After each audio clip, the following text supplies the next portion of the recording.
Hey guys, welcome back to my YouTube channel. It's a girl, Big Ella. In today's video, I'll be talking about how to be an A-grade student. I know that is what you want. I know it has always been your dream to be an A-grade student. You have nothing to worry about because in this video, I'm going to break it down step-by-step procedure on how to be an A-grade student. All you just have to do is click on the subscription button, like, comment, and share.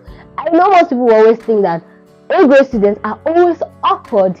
That word does not exist in their life because they also live a normal life. If you are that student that is trying to be an A-grade student, then this video is for you.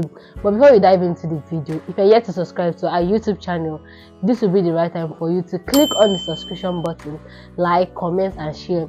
If you are a returning subscriber, I love you, and don't forget to subscribe. Being an A-grade student is not only about having A's in your results. It's not something you achieve with hard work, it's something you achieve with smartness, because you being an A-grade student does not or should not stop you from living a normal life like other students. I'll be teaching you the step-by-step procedure on how to be an A-grade student. So stay tuned and relax. So let's dive into the video.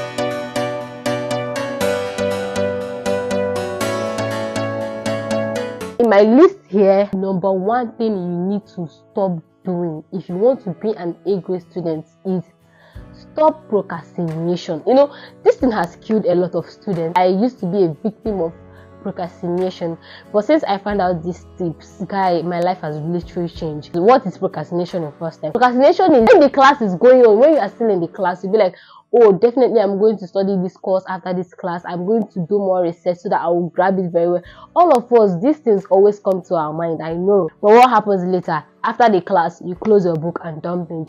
Till the next day, you'll be procrastinating. Most of us be like, oh, let me just get home and take my shower, take a quick nap, then I'll continue reading. Why don't you read when you still have the chance? Procrastinating is one of the key things that stops students from being an A-grade student. If you are the kind of student that when you come back from school, you just take a nap and rest, then what is stopping you from reading your books? What is stopping you from studying? Procrastination has killed a lot of people, not only students and other people. I know what I'm saying. Procrastination has done a lot of harm than good to our students, to us that are students. If you want to do this thing at this exact time, that is why you need to have a to-do list. The to-do list is something, although I'm coming up to that one, because it's also one of the points you need to be an A-grade student. So procrastination is number one thing that you need to stop if you want to be an A-grade student. The second thing I have here on my list is punctuality to classes. You cannot tell me that a lecture should start by 8 o'clock and you are going to school by 9:30. Most people will be like, when I get to school, I'll just read up. My dear, you will not read up. It's better to be early to school. Attending class before a lecturer comes in or walks into a lecture hall should be your priorities. You need to set your priorities right. If you are in for the school, you are in for the school. I don't say it should affect your social activities. No, being an A-grade student is not they do or die affair. There's some people that when lectures are going on, they grab it more. When the lecturer is saying it, they'll be letting it write. There's some questions you need to ask. What if you're not in the class? How do you learn that? How would you make it? How would you be an A-grade student? Early to lectures is second thing that will elevate your results from 0 to 100. But three things I have here on my list is asking questions. This is where students get it all wrong. I myself, I've been in that situation. I'm actually this kind of person that is always shy to ask questions whenever there's something I don't understand. That is very bad. No, don't do that. Don't do that. Please don't do that. If a lecture is going on and a lecturer says something that you do not understand, please, my dear, ask questions. It's your right. Don't allow anybody to deprive you of that. If the lecturer did not give it to you the way you keep asking, so that the lecturer will break it down very well for you. You can also, oh, later I'll just go and go. You might not do it. That's where procrastination comes in. You might not do it and you see yourself during the exam, you're running helter-skelter, looking for who will come and explain the thing for you. And maybe then you will not see, and boom, it comes out during exam. What would you do? You fail. Asking questions during a lecture or asking questions when lectures are going on is another tip to elevate your marks from 0 to 100. One thing I have here on my list is to-do list. When I was talking about procrastination, I made mention of to-do list. What is a to-do list? A to-do list is a collection of the activities you want to do for a day. As a student, you need a to-do list. A to-do list should be one of the things you do every morning when you wake up. When you wake up in the morning, you need to have your to-do list where you write down activities you want to do. This to-do list will help you to have time to study. Having a to-do list is something that will not only make you be an A-grade student, but also will help you elevate your life. Like, it will change your life a lot. It will change your mindset. It will change the way you look at things, because you will always be calculative. You wouldn't want any time to pass you by. Every time is an opportunity for anything. So a to-do list is something I would advise. It works perfectly well for me, and I will advise you as a student to get a to-do list for yourself. The fourth thing I have here on my list on how to be an A-grade student is study on time. You see a student during the lecture week, they don't open their books. How can you be a student during the lecture week? You don't open your books. When you open your books, it's only when you have CA to write, which is continuous assessment test, or when you have exams to write. How does this make you a student? This will always fail you. If you're this kind of student that always open their books only when they have CA to write or when they have exams to write, you can never be an A-grade student. You will not smell it. Studying on time is another tip for you to elevate yourself from a C student, a D student to an A student. Study beforehand. After a particular lecture, go back home, reverse on the lecture, search up things. If there's something you don't understand, that is where you check back on the second thing I said, which is asking questions. You meet your lecturers, go to them. You have paid for it, it's your right. Go to them.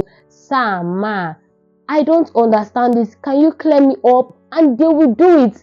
They will not kill you. This is where most students get it very wrong. You think that, oh, lecturers will chop your head. They won't chop your head. And when you study on time during exam, you don't need to study anymore. During the time, you just need to reverse. And it will make things very easy. You cannot be a student that a lecturer will use 3 months to teach you, and you want to use 1 week or maybe 2 days or 3 days before the exam to cover up all those topics. My dear, honestly, there's no how it will work that way. You must lack on one of your results must be affected, because you will try to get everything, you try to jam pack everything, and no, that is not, it's not studying. Study on time. The next thing I have here on my list is cramming. This is something I used to do back then when I was in year 1. I always cram a lot. I'll be like, oh, I can cram this, I can cram the whole textbook, and I'll go inside the hall. It was working perfectly well for me until one day it caught up to me. On this fateful day, you're supposed to write a GST course. I've already crammed the whole textbook. Yeah, I'm so prepared. Anybody asks me a question, anything that makes me forget one word, I'll just go blank immediately. There's nothing I will remember. So on this fateful day, I was prepared. I've already crammed everything as usual. So I got to school. My friends were like, oh, Ella, I hope you're prepared. I was like, guys, I'm prepared. So I went into the exam hall. Exam has started. I was writing slowly, and a lecturer walked in and was like, there's a correction I need to make in your question paper. So as I stood up and was concentrating on what the lecturer said, that was how I went blank. Like, that was how I literally went blank. I could not remember, and I was lost in the exam hall. I tried. I could not remember a thing. That is to show you that cramming is a bad thing. Thank God, lucky for me, I didn't fail the course. This is something I just snapped with A's with my cramming, but it failed me. So cramming is not a thing I would advise you as a student. Stop is a no. I would not advise any student to do cramming or to partake in cramming. To do you more harm than good. If you want to be an A-grade student, study on time, study beforehand. The last thing I have here on my list is on seriousness. Everything I've talked about, I want to just summarize it with on seriousness. On seriousness is one of the things that will affect you in your personal life and also affect your grades as a student. If you are that student that is always on serious, everything is always a joke, everything is always a play, you are never serious. Girl, what are you doing? It will affect your life as a human being first before affecting you as a student. Seriousness to everything you are doing, seriousness to your education, seriousness to your personal life will do you more good than harm. So guys, if you find this video very helpful, please don't forget to click on the subscription button, like, comment and share. If you are new to this YouTube channel, these are the things you will be getting. So click on the subscription button and get yourself a bonus life. I'll see you guys in my next video. Bye.